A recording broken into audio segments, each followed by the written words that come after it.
Adults ignore Grandpa's overgrown grave. Boy cleans it and finds engraved coordinates. Liam's heart felt heavier on that breezy autumn afternoon as he somberly marched on the dilapidated cemetery sidewalk with a bouquet of hand-picked white roses. The crunching of dry maple leaves shattered the stillness of the graves as he approached his Grandpa Robert's tomb to bid his final goodbye. Liam's eyes brimmed with tears as he gingerly knelt beside his beloved Grandpa's overgrown tomb blanketed by a thick layer of fallen leaves and moss. The grave had been neglected and weathered as if the late Robert never had a visitor in the 2 years he was gone. With gentle hands and a bereaved heart, 18-year-old Liam began brushing the dry leaves and moss off his grandpa's grave while talking at the same time. "Hi, Gramps. It's been a while. I'm sorry I couldn't visit. I've come to say goodbye, Gramps. Dad lost all our money in gambling. So we're moving out of town to a trailer park. I'm also bidding farewell to my dreams of becoming a flight engineer. I remember dreaming of it with you when I was little. Dad promised to get me a job as a mechanic at a service station in the new town. Can you believe this? I was supposed to be building planes and flying around the world, but now I'm gonna work in some garage, fixing cars with greasy hands." Liam could not hold back his tears when he reminisced about his shattered dream. "At least I'll have a job to make a living and not depend on my father anymore," he sighed under his breath and continued to scrape off the moss and dirt on his grandpa's tomb. Suddenly, he felt something. It felt like little bumps under his fingers, as if something was etched on the surface of the marble tombstone. "What is this?" Liam grew curious as he hastily cleared the dirt off the gravestone and found numbers written in a peculiar format. Are these some kind of coordinates? Liam remembered how he and his late grandpa used to play treasure hunts when he was little, using similar secret codes. So he suspected that the etchings on the marble slab were some kind of hints his grandpa wanted to convey only to him. Liam pulled out his phone and searched for the coordinates on Google Maps. To his surprise, the details indicated a cloakroom at a local railway station. A baggage room? Why would Grandpa leave coordinates to a baggage room on his tomb? Liam pondered. It was getting late, and Liam remembered he had a lot of packing to do. But something about the secret code and the location of the cloakroom baffled him. Could it be that Gramps left me something there? Or is it a prank? But why would anyone do that? Liam wondered. "I don't know when I'll return to this town again and visit you." He sadly turned to his grandpa's grave and whispered, brushing the concrete cross. "I'm going to miss you. I'll visit soon, okay?" Liam bicycled away from the cemetery to go home, and just as he arrived at the red traffic light at an intersection, he changed his mind. "It'll cost me nothing to go find out what's there," he thought, and switched to the road leading to the railway station. "Oh God, what am I doing? What if this is just a prank? It's like searching for a needle in a haystack." Liam mumbled under his breath as he marched toward the reception area in the terminal. "Hey, good afternoon," he greeted the receptionist. I just wanted to know if there's any locker registered under my grandpa's name, Arv Ferguson. Could you please check?" The lady rummaged through the records and looked up at Liam. "Yes, sir. There's a locker," she replied, running her finger across the names on the register. "It's locker number 407. The one with the combination lock. It's under Mr. Ferguson's name." Liam thought it was weird because his grandpa never kept any secrets from him. Now there was this locker out of nowhere in the cloakroom at a railway station, and he had no idea why his grandpa had never mentioned it before. "Cool, thanks."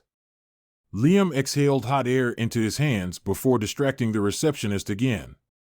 "Is it still occupied with any of my grandpa's things?" "How long has it been in use?" he asked. "Over a year, sir," the lady replied. "Mr. Ferguson never returned to retrieve his things. We usually don't store things in the cloakroom for so long. But your grandpa was one of our esteemed regular passengers, so we decided to wait until somebody came to take his possessions. The cloakroom is that way." Liam thanked the receptionist and headed to the baggage room to find out what the locker was holding. He burst into the storage area and anxiously scanned the room for the vault. 403-40, oh, there it is. 407. Liam gasped heavily as he approached the locker. He decided to unlock it using a 4-digit combination code, and the first thing that struck him was his birthday. Despite several attempts, Liam could not open the lock as all his combination codes failed. If whatever is inside the locker is for me, then it must be a code only Grandpa, and I know, Liam pondered. It's not my birth date, neither Grandpa's nor Dad's, then what is it? Liam retired to a corner and tried to figure out the combination lock code. As he stood in the cloakroom of the bustling railway station, a distant rumble suddenly caught his attention. It was a unique sound, one that Liam recognized immediately. It was the sound of an airplane soaring through the sky, and as soon as he heard it, Liam had already deciphered the lock code. With trembling fingers, he entered the digits 1-7-1-7.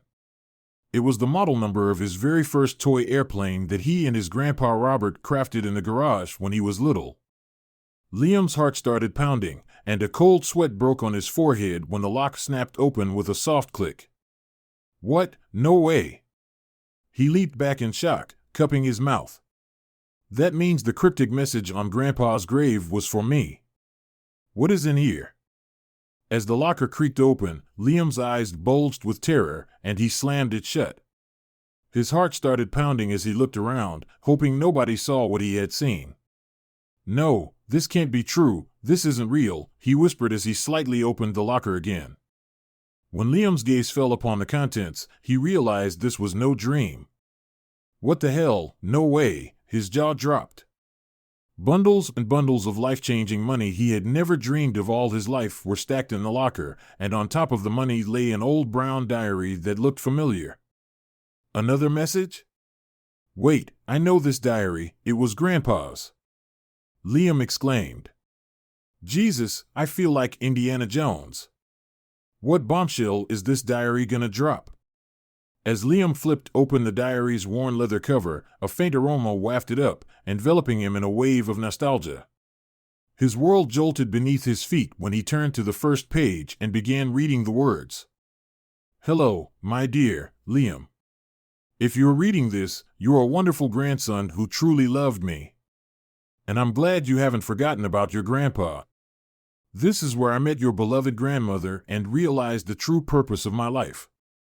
I want you to accomplish great things in life as well. I hope you haven't abandoned your dream of becoming a flight engineer. Liam felt his heart crack. If there was somebody who was genuinely thoughtful about his dreams and motivated him through thick and thin, it was his grandpa Robert. Oh, Grandpa, if you only knew, he sighed and continued reading the latter half of the message that shook his world. Sweetheart, before you decide the fate of the $125,000 I left you in this locker, you need to know something about your father so that you don't let him ruin your dream. 12 years ago, in the summer of July 2005. Continued his grandpa's words as Liam flipped the next page that took him down memory lane to that fateful day he was building his first toy airplane with his grandpa. It was a scorching Friday afternoon, and 6-year-old Liam was in his grandpa Robert's garage, happily running around with glue, glitter, and blue paint to give the final touch to his toy airplane. Liam had lost his mother to cancer when he was 3, and since then, the only person who made him laugh and let go of his sorrow was his grandpa. Liam's dad, David, would often leave him in his grandpa's care before leaving for work in the leather factory. Little Liam loved being around his grandpa because he took him for walks to his favorite park and talked about airplanes that Liam loved to the core. So that day turned out to be something special for Liam. He and his grandpa were about to finish the model airplane they had been crafting for the last 2 weeks. There, Flight L-1717 is ready for takeoff, Captain. Just like how you wanted. Robert chirped as he stuck little star stickers around the blue-painted digits on Liam's handcrafted toy plane. The boy was so excited, and just as he started playing with his airplane, his dad, David, burst into the garage to pick him up. Vroom! Vroom! Daddy, look! Gramps and I made a toy airplane. Liam happily ran to his father. Look, Daddy! Superman and Batman are flying on my plane. But David scowled, and frustration swished through his veins when he noticed little Liam's paint-stained clothes and gluey hands. "What have you done to my son?" he barked at Robert. "I told you not to teach him these foolish things." David's voice startled Liam and stopped him in his tracks. "Throw that darn thing away," David yelled at his son. Liam hid the toy plane behind his back and looked at his dad with big, terrified eyes, afraid his father would do something to his beloved toy. "David, you're scaring the boy. Follow me to the living room. We need to talk," Robert chimed in. "Liam, honey, stay right here. Grandpa and Dad will be right back." "What's wrong with you, Dad?" David roared as he followed Robert back into the house. "I told you not to teach him idiotic things that won't help him in the future. This dumb hobby is not going to bring money into the house. I want my son to start learning how to do repairs and painting, not toy around with some stupid plane." Robert's eyes darted around, not knowing how to calm his son down. "Wait a minute, I'll be right back," he said, returning with a metal box. David could not believe his eyes when Robert opened the box and showed him wads of money. "Look, son, look at all this money I've saved for my grandson," Robert exclaimed. "He dreams of becoming a flight engineer and needs to get into an aviation academy. By the time Liam turns 18, I would have saved enough money to fulfill his dream." As David's gaze fixated on the money box, greed gushed into his eyes. "What the hell, Dad, you had so much money and didn't even tell me, despite seeing me struggle with debt. You could have just given me the money and let me take care of my son's future," he scowled. Robert's brows shot up as he closed the money box. "Give you the money? Despite knowing how you gamble with those good-for-nothing loafers? I'm not ready to trust you," he said, marching to his bedroom with the box. David's fury knew no bounds at hearing those words. "Oh, really? In that case, I know to take care of my son's future," he barked. "He is my son, and I decide what he gets to do and what he doesn't. He won't become a pilot, and that's it. It would have really helped if you taught him how to paint the wall, lay pipelines, repair cars, and fix the roof. David, it's your son we're talking about. Stop being a monster. If you don't set him up for a bright future, then who will?" But Robert's pleas fell on deaf ears as David stormed to the garage to take his son with him. "Hear me out, David, you can take my grandson away for now. But that won't sabotage the future I've envisioned for him. It's my money, and I get to decide how to use it." Robert went after him. David boiled over as he snatched the toy airplane from his son's hand and hurled it on the wall, smashing it to bits and pieces. "Liam's dream ends right here. You see that? No more flying around," he yelled, carrying the terrified little boy home. On a Saturday night, 2 weeks later, Robert woke up with a start at hearing a loud crashing noise in his house. He lived alone with his cat and realized someone had broken into his home. Just as Robert jumped out of his bed to find out, he noticed a silhouette of long shadows creeping through his bedroom window. He peered out and saw 2 men wearing black masks fleeing from the main gate with a bag. "Oh my God!" Robert was startled as he bolted to the garage. "What the hell just happened here?" he gasped in shock. His building tools were missing, and when Robert checked the drawer where he kept the money box, it was gone. Robert hurried back to the living room and rang his son. But he heard little Liam's voice on the other end of the line. "Hey, sweetie. Grandpa here. Can I talk to your dad?" "No, Gramps, Dad is not home. He went to the grocery store an hour ago," Liam answered. "Oh, all right, sweetie. Talk to you later." Robert disappointedly hung up. "The grocery store, huh? Who are you trying to fool, David?" he thought. The next thing that struck Robert was to dial the cops and file a missing report to find the robbers who stole the hard-earned money he had saved for his grandson. "No, I can't send my son to jail," he sighed. He knew David was behind the burglary, but the thought of sending his own son behind bars haunted him. "Oh, dear, what will happen to my grandson? How will I fulfill his dream?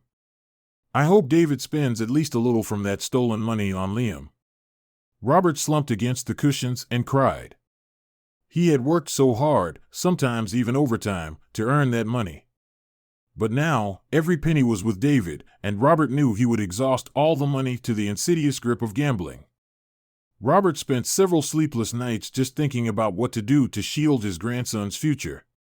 He had lost a huge chunk of his savings, and if he wanted Liam to have anything called a real bright future, he'd have to start earning from scratch. When Robert realized he had 12 more years until Liam's 18th birthday, he started undertaking several jobs that came his way. He worked as a construction worker and a part-time handyman and even stepped into the shoes of a delivery driver to earn enough money. With his wealth of knowledge in home repairs and construction, Robert toiled day and night. He even mowed lawns and cleaned sewage for neighbors in his free time because, to this devoted grandpa, time was money, and each penny he made was a step closer to fulfilling his grandson's dream. Robert's bank balance swelled up over the next 10 years, and with just 2 more years before Liam's much-awaited 18th birthday, Robert was diagnosed with terminal cancer. It struck him like a thunderbolt when doctors told him he had little time to live.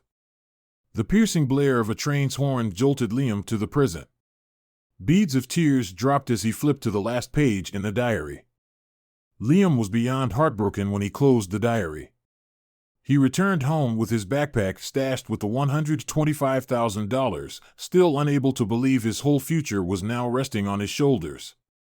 "Holy hell, where have you been all day?" his dad, David, drunkenly answered the door, clutching a glass of whiskey. "I had some stuff to do," Liam replied as he burst into the house, unwilling to look into his dad's eyes. His dad had never been his true hero or inspiration in any way. Now, the newfound knowledge of his betrayal and greed irked Liam. "Hey, where the hell do you think you're going?" David broke Liam's silence. "I bet you were fooling around with your deadbeat friends. Why don't you find a job and start earning money instead? Or are you planning to keep living off me all your life?" Those words stung Liam like venomous arrows piercing through his heart. "Really, Dad? We wouldn't have seen this day had you not spent all the money gambling at casinos," Liam lashed out at his dad. "How dare you?" David angrily jumped from his chair.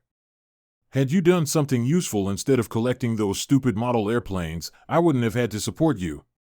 I wouldn't have taken a mortgage on this house and gone bankrupt. Ever thought about that, you freak? I'm tired of spending money on you. And hear me loud and clear. We're moving into a trailer very soon and splitting the rent. You stay only if you pay." The harsh reality of becoming homeless left Liam reeling. He could not stand the thought of living on the streets in some random trailer. Torn between his passion and helplessness, Liam made a difficult decision. Am I betraying Grandpa? Will he be offended if I spend this money on saving our house? He thought. It's Grandpa's last wish to send me to the aviation academy. What do I do now? Save our house or chase after my dream? Liam spent 2 sleepless nights deciding the fate of his inheritance, and the next morning he approached his father, who was asleep on the couch in a drunken state. David had spent another long night playing cards with his friends at the bar and turned a deaf ear to his son's wake-up calls. "Dad, wake up," Liam jolted David awake. "I have come with an important deal. Hear me out. Buzz off. Leave me alone." David roared, his mouth stinking of pungent alcohol breath. "Dad, I have money to pay for the mortgage, and I'm ready to give it to you," Liam declared loud and clear as David rose with a start at hearing money. "Quit fooling around, kid," David grumbled as he sat up on the couch. "What? Did you save in your little piggy bank or something?" But his mocking stopped, and his jaw dropped when Liam unzipped the backpack and showed him the wads of dollar bundles. David rubbed his eyes, thinking it was a hangover. "What the hell? That's a lot of money for a jobless brat like you. Where did you get so much money? In just 2 days? Did you rob a bank or something?" "Rob a bank? That's what losers and greedy idiots do, right, Dad?" Liam shot back. "Why would I steal when I had my grandpa who was ready to move mountains for me?" Liam told him about his visit to his grandpa's grave, the coordinates, and his fateful inheritance that awaited him in the railway station's cloakroom for 2 long years. "It's my money. Only mine. But I'm ready to give you some to keep the roof over our heads. But I have 2 conditions. You get the money if you agree. Deal?" A sly smirk formed at the corner of David's lips as he lit a cigar. "What condition?" he asked, looking Liam in the eye and then at the money. "Cool. It's simple. First, you must quit gambling forever. And second, I want you to go to the bank and pay the mortgage right now," replied Liam. David thought for a while and declared his decision in just 10 seconds. "All right. Deal," he said, his gaze fixated on the money in the bag. "Great. Let's do it today. Don't forget to call me once you've deposited the money in the bank. And please don't delay, all right?" "I'm going to visit a friend," Liam said as he handed over the money to his dad and left the house. "Yeah, whatever. Stop lecturing and bossing me around," David smirked, chugging the leftover beer from last night, and grabbed the money bag. An hour passed. Liam was anxiously waiting for his dad's call when his phone rang loudly, shattering the silence around him. Before he could say anything, his dad started barking on the other end of the line. "What the hell? Is this some kind of a stupid prank?" David yelled. "The money you gave me is fake. You made me look like an idiot. People are laughing at me, you fool. Wait until I get home and..." Liam burst into wild laughter, cutting through his dad's angry speech. "Oh, Dad. Okay, tell you what. Can you please come outside the building you're in now?" David did not understand what was going on. "What kind of idiotic joke is this, Liam?" he blurted out as he exited the building. "Dad, over here. Opposite you, across the road," Liam said as David looked up and saw his son standing across the road against the backdrop of the bank. "Behind you. Behind you." Liam waved at his father, gesturing for him to look behind him. When David turned around and looked up, his face drained of blood, and his eyes bulged out of the sockets. "Casino Royale welcomes you," read the flashy board lit with neon lights, and David stood right under it. Before David could fathom what was going on, he heard Liam's voice booming on his phone. "You made your choice, Dad," the boy laughed as he hopped into a taxi and sped away from the street. "What? No, it can't be, Liam, wait, Liam." David ran after the cab, shouting. "Damn it, what the hell is going on? Stop, Liam." David held his knees and panted heavily as he watched the taxi disappear into the thick evening traffic. Liam sat by the window, holding the backpack with his grandpa's money, every penny of it intact, close to his heart. When Liam got down from the taxi and looked up, he couldn't help but shed tears of joy. He stood right under a huge sign that read, Aviation Academy. This was where Liam had wanted to be all his life. The lad proudly pulled his backpack straps closer as he stepped into the premises. "I won't let you down, Gramps, I promise," he whispered and disappeared into the Aviation Academy of his dreams.